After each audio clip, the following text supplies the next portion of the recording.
Good to see everybody, and welcome. We always appreciate the coverage and having you out here today. So we're getting ready to start spring football tomorrow morning, and spring football is always an exciting time, and it's really one of my favorite times of the year, just because this is really where the player development happens. This is where you can take time and teach fundamentals. You can develop players, you can teach them the systems. You can have a little bit more or a lot more patience than we can have in the fall. And I think in terms of how we run our program, in terms of redshirting and developing players, in a lot of ways at Wake Forest, this next month of 5-6 weeks is really 5 or 6 of the most critical weeks in our program. Just the nature of college football. Every year players graduate and you have younger players that got to step up. And there's got to be a sense of urgency with these guys to get ready and learn our schemes and learn the techniques and be locked in. And obviously we have a lot of work to do on both sides of the football. In terms of player development, on offense, I think right now, everyone's going to want to ask me about quarterback, but I really look at the offensive line as probably our number one. I don't want to say it's a concern, but it's, when you lose players the caliber of Phil Haynes and Ryan Anderson and Patrick Osterhage, our offensive run game the last 5 years has gone from 40 to 105 to 140 to 185 to last year about 210, 215. And those improvements were made with pretty much the same players every year. And now 3 of those big pieces of what we did aren't here. And so, obviously getting Justin Duran back was a bonus.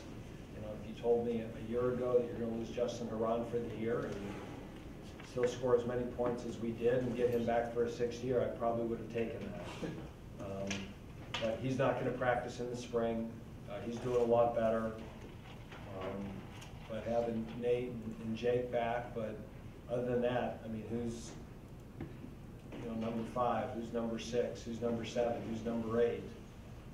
Those are really, I feel like we're going to be in pretty good shape 1 through 4. I think between getting Justin back and Jake and Nate Gillum and Zach Tom really played 300 snaps of football last year. Feel really good about him, although he hasn't been a starter before. But if you take 5 through 9 and 10, there's 5 or 6 guys there that how this thing shakes out, between Javionte Nash or Louis Nye or Sean McGinn or Tyler Watson or Alan Rapplier and Mike Juergens, Michael Edwards, Orlando Heggs. It's going to be really interesting how that plays out. So I think in some ways our overall depth might be better. We've got a lot of work to do to be where we were last year, 1 through 5, 1 through 6. Have to develop a 3rd tailback with losing Matt Colburn. I expect Cade to have a great senior year, and I think Christian Beal will really step up. But that's a position that you never get through a year with 2. So who's 3, who's 4? We got some guys there that I think have made great progress, and then we've got a couple of freshmen coming in. I feel the same way at tight end. I think Jack Frudenthal and Chapman had good, solid years, but do we have anything behind that? Now Jack's going to be a senior, just like Cade's going to be a senior. So getting the 3rd tight end playable and ready and developing a 4th as we get older at that position is really important. At wide receiver, losing Greg and Alex Bachman, Greg was Greg. All-American, all-conference, great returner, great player. He's moved on. But Alex Bachman, at the beginning of the year, it was quiet. At the end of the year, it wasn't quiet. He really made some huge plays for us last year. The bowl game, the NC State game, really developed into a really outstanding player for us. And now that's a hole. And so I feel really good about some of the people we have coming back. I think Sage Surratt proved that he's a very good ACC player. Scotty Washington will be out this spring, but he should be fine for camp. Getting Kendall Hinton back was really big for us.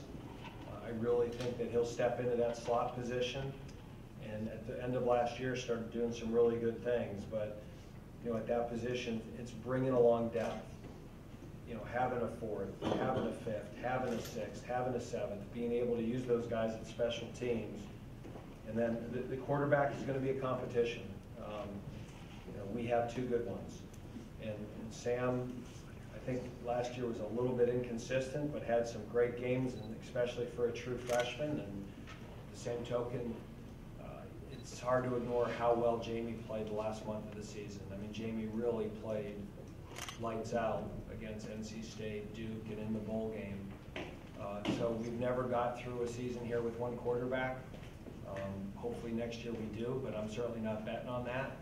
And we're going to split reps with those guys, with the ones and most of the twos. And then at that point we'll bring along and hopefully have a third guy develop. So we're going into spring football saying that we have two starting quarterbacks, a 1A, a 1B. I won't designate the A and the B for you, but those guys will both get a lot of reps, and we've met with them. And it's like any position in our program. It's competitive, and when it's competitive, it pushes people to be better. On the defensive side of the ball, really happy with how we finished the year. I think we were very improved, and I'm excited to see what our revamped defensive staff will do. I think we're starting off in a good place. I think systematically, I'm much more comfortable with where we are right now than I was at points in the last 2 years. But we do have some personnel losses. We lost 3 of our 4 starting D linemen. Certainly, at tackle, Zeke and Willie played a lot of football for us. I think we have numbers at tackle. I think we have 5 guys who are going to be really competitive, but we've got to push those guys to be high-level players. Chris Calhoun played a lot of football for us at that drop position. Manny Walker needs to step up. Corey's a young player, and Shamar came in, and those 3 guys will compete at the other end position.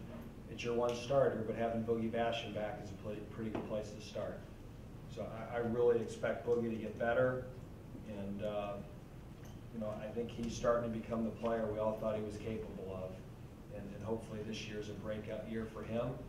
And Michael Allen made great strides, so excited to see what he can do. And then you have guys like Royce Francis that a year under their belt, a year of weight training. Linebacker, we were very thin last year. Justin Sternad coming back is a great place to start. Unfortunately, DJ Taylor is going to be out for the year. Then he had surgery at the end of the season, and then he had another injury occur that was non-football related, just kind of one of these freak things. So you're already down 1 to start the year. So, really going into it, it's Ryan Smenda and Justin. But again, really excited to see getting Jeff Burley back healthy, and Chase Monroe back healthy, and Jake Simpson back healthy. And we're bringing in 2 or 3 linebackers there too. So we just need to stay healthy and develop those players. At safety, you lose a lot of reps. Cam Glenn and Chuck Wade were 2 really good players for us, but I'm excited about what we have back there. We've moved Zion Keith from corner to safety. Expect Peyton Ward to come along. Getting Kobe Davis back will be really helpful. He won't practice in the spring, but we'll have him in the fall. We've moved Luke Masterson back to safety, but given the linebacker situation, that as the year goes on, depending on who we play and what we do, we have some positional flexibility with him, and I really am excited about what Travion Red has done. Travion Red has had his best offseason ever with us. He's stronger, he's faster, he's moving better. I'm really excited to see what he does this spring. We need him to come along for us, along with Jaquez Williams at that rover spot. And I'm sure I'm leaving a name out there.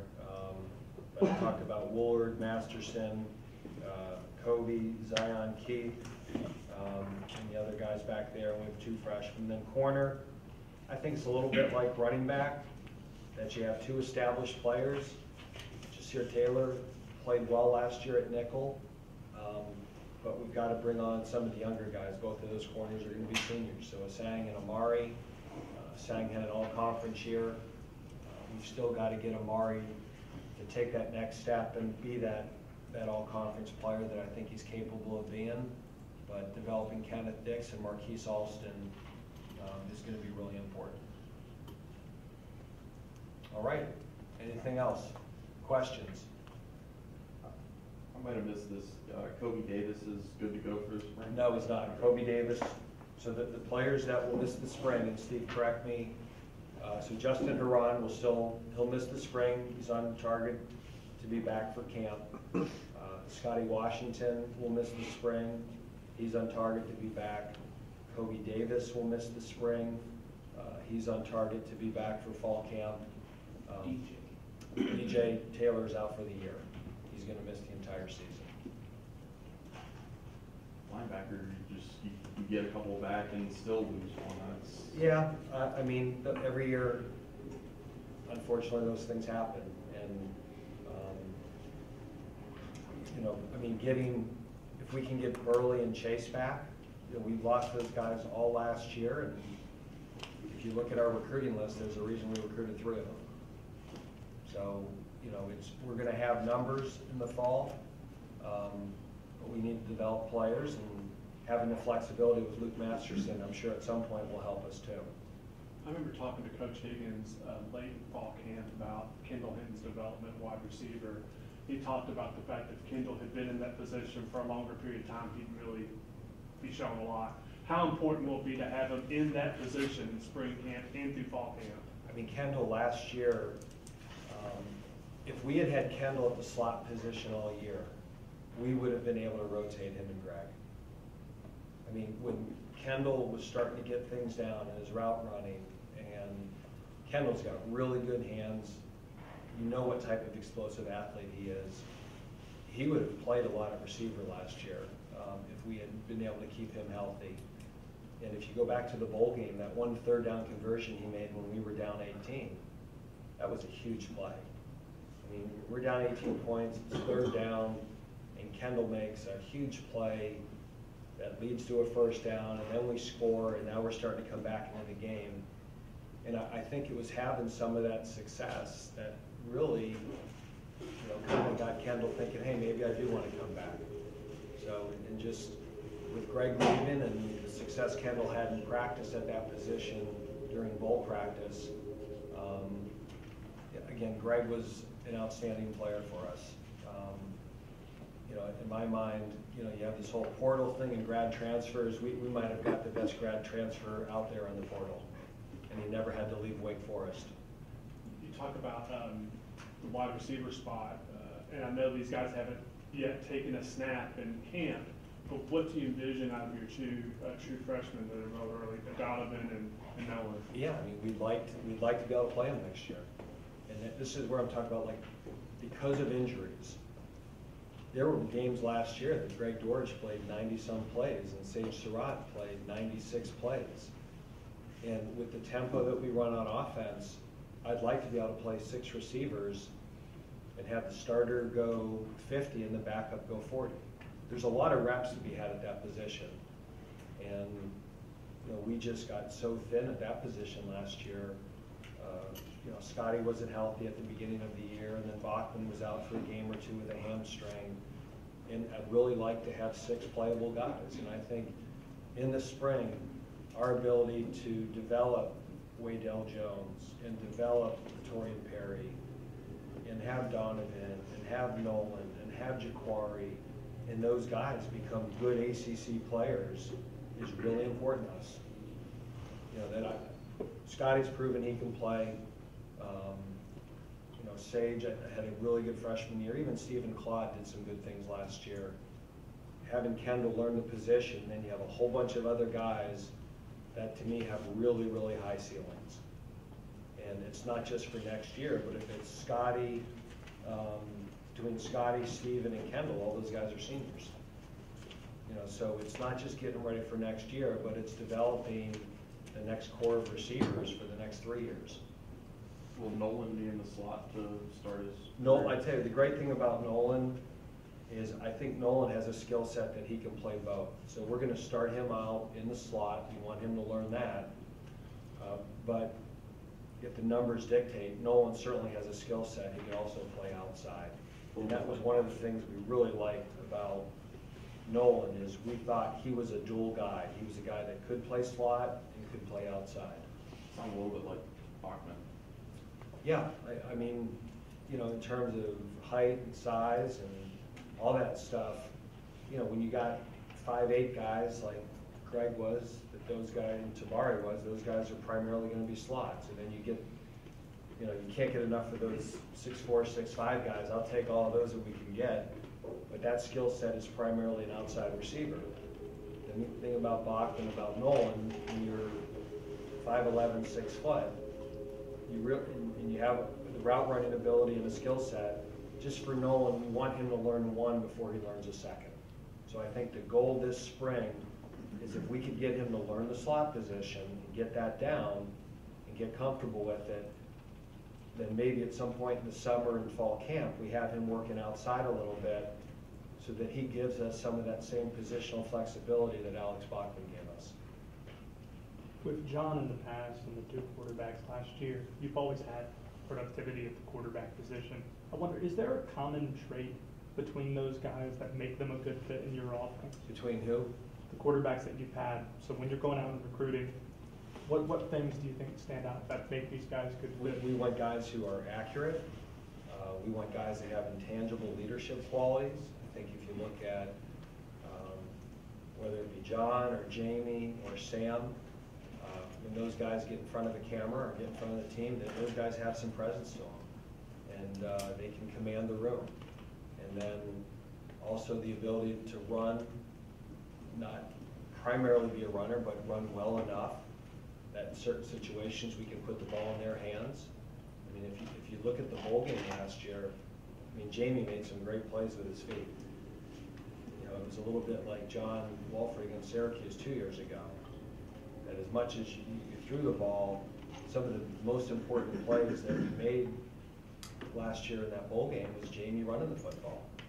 You know, whether it was on the goal line, scoring 2 touchdowns, or converting third downs, or even getting explosive plays that got us into the red zone. In today's modern day football, it's hard to have a statue as your quarterback. You know, unless you're, I don't know, maybe a school like, you know, Alabama, or you know, maybe certain schools can recruit at such a high level around that position, maybe they can still, but even at those schools, they know if they have a quarterback that can move his feet a little bit, you have a special player. So that's not the number one thing we look for, but having that in today's football is almost a necessity.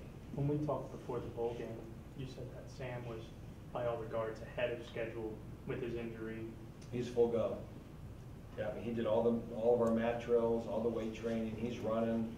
We were very lucky with his injury. It was a very clean break. There weren't ligaments involved, and he looks great. He feels great, and he's ready to go.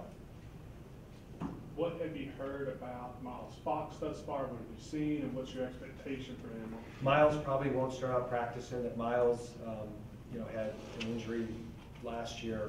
This is why he didn't play, and we're hoping to get him doing some individual drills, maybe the second half of spring football. You know, I used to not like the idea of breaking up spring football with spring break, and now with injuries and stuff, I almost like it that there's certain guys, Jeff Burley being one of them, that's going to be really limited the next 2 weeks. But coming out of spring break, we think we're going to have him back. So Miles is one of those guys that he's very strong in the weight room, very mature. I tell him and Justin Haran all the time, it's really cool for me to have 2 guys of my generation in our locker room. So those 2 guys hang out, and they're in the same graduate programs together, and getting Justin and getting Miles, you got some real maturity there with those 2. Do you feel in the fall Miles will be able to be a producer for you? Oh, absolutely. Yeah, I mean, he's gonna compete to start. I mean, you're talking about an all-conference player at an FBS level. So that was a really huge get for us. You know, you lose Zeke and Willie, which we expected, but then you also lose Alante, which we didn't expect. Because Alante Bateman was a medical DQ, we thought Alante would be here for his 5th year, and he'd be one of the starters. So you really lost 3 guys, not 2, and to get somebody of Miles' ability and experience is really a bonus, and he's added something to our locker room already. You mentioned transfers a couple times, and there's a lengthy ESPN article that had a couple quotes from you. Yeah. Would you like to? Yeah, I want to clarify Yeah. that what the ESPN article said that I said, I did say, but it was in the context of a much longer discussion. That was like the end line of it. And you guys, if you're going to quote this, you better take the whole quote, because you just can't take the last sentence of it, because then it comes out of context. But I do think today that it is too easy.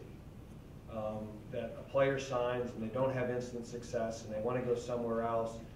Most of our best players struggled here for a year or 3 semesters, and then it came on and they became our best players and they're great success stories. However, and I said this to that writer, I think there's been too many abuses on our end as coaches of limiting kids or kicking kids off the team and not letting them transfer that necessitated this rule. That it was too one-sided, that you've got to get permission and you can only talk to these schools, and it was very arbitrary. And I think most coaches handled those things fairly, but I think there's lots of examples of coaches that kicked the kid off the team, pulled a scholarship, and by the way, you can't go to these 20 schools. And because of that, this rule had to come up the way it did. So I do feel that, like a lot of rules, it penalizes people that have tried to do it right and have been fair to their student athletes, and if the guy's unhappy, Malik Gray is looking to transfer. Malik wants to go somewhere that he feels he can play. And we wish him nothing but the best. And the portal system for a player like Malik is why it was designed. He can go somewhere and maybe be a 2-year starter and finish out great. I just don't like the idea of, a first semester freshman gets a little frustrated or things aren't exactly the way he wants them, and then he can just instantly go. And there's been no coaching change, no system change, nothing else has changed other than, I just think there's a little bit of a give and take with that the leverage has gone so far on the other end. And really what it makes you do is we have to make sure that we're providing a great experience for our players. That I like the fact that our 7 guys that are 5th-year guys that could have left or come back all chose to come back. And we have to do a great job within our program of giving guys reasons to come back and provide an experience that they're enjoying. So thank you for letting me clarify that. And I did say that. I do think it's too easy for guys to quit, but our profession has brought this on ourselves. That you can't throw a kid off the team, pull his scholarship, not have him have a way of getting his education paid for, and then dictate whether he can go somewhere or not. I think at that point, that's not fair either, and that's why I think this had to happen with the portal. It might be something you have to deal with when it comes to quarterbacks too. You mentioned with Clemson last year that quarterback is a little bit different than other situations. Last year, Jamie gets beat out in camp, and then he stays through it. I mean, what does it say about? It says a lot about Jamie, and it says a lot about Kendall Hinton, that those guys didn't exactly have the role they wanted for some point in our program and stuck with it. And, other people in Jamie's situation maybe would have handled it differently. But because he handled it the right way, when it was his opportunity, he was in a position to capitalize on it. And where would our football team have been if he didn't handle it that way? So it's not easy, and there's a lot of kids that wouldn't have handled it like that. Now, to put that label on the kid from Clemson, I don't think is really fair, because that kid was a 5th-year player, returning starter. This was his last chance to play college football. So it's not one size fits all, it never is. What are you looking at in terms of kickoff? Who's competing for that? Well, I have no idea, Les. I can't give you all softball. No, I know. I mean, it's, we brought in 2 guys last year to win that job, and I'm really hoping that, Nick Skiba did a great job at PAT field goals. I'm hoping his leg is now strong enough that he can compete for that. I think Zach Murphy's a year older, a year stronger. We're bringing in Ivan Mora. It'll probably be one of those three. In a perfect world, do you redshirt Ivan? I mean, it's, in a perfect world, he comes in here and kicks every kickoff out of, through the goal, in the end zone, and he's our kicker. Yeah. I mean, that's, we've recruited him really to be a punter, because Dom's gonna be a senior, and I'm hoping right away he can compete for the kickoff job. So you say in an ideal world, well, if it's an ideal world, that means someone beat him out for that job.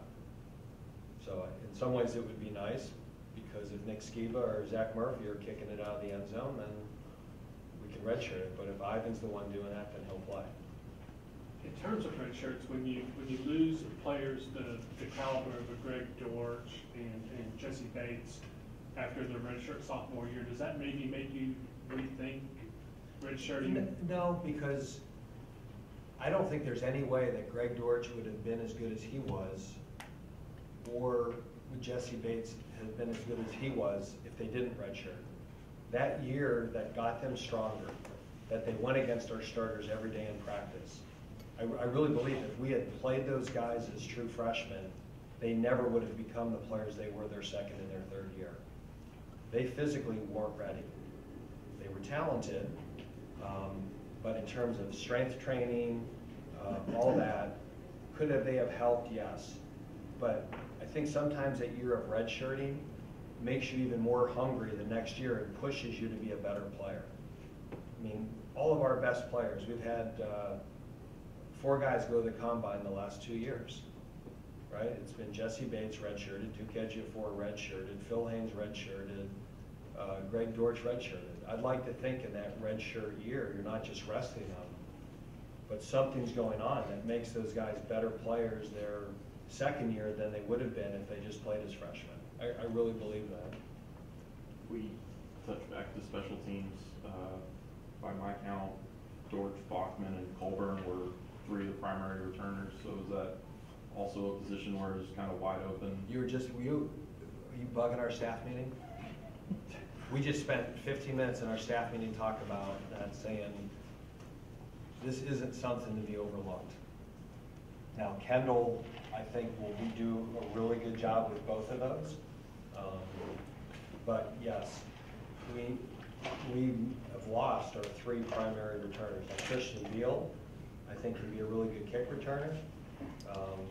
Sage Surratt catches punts very consistently.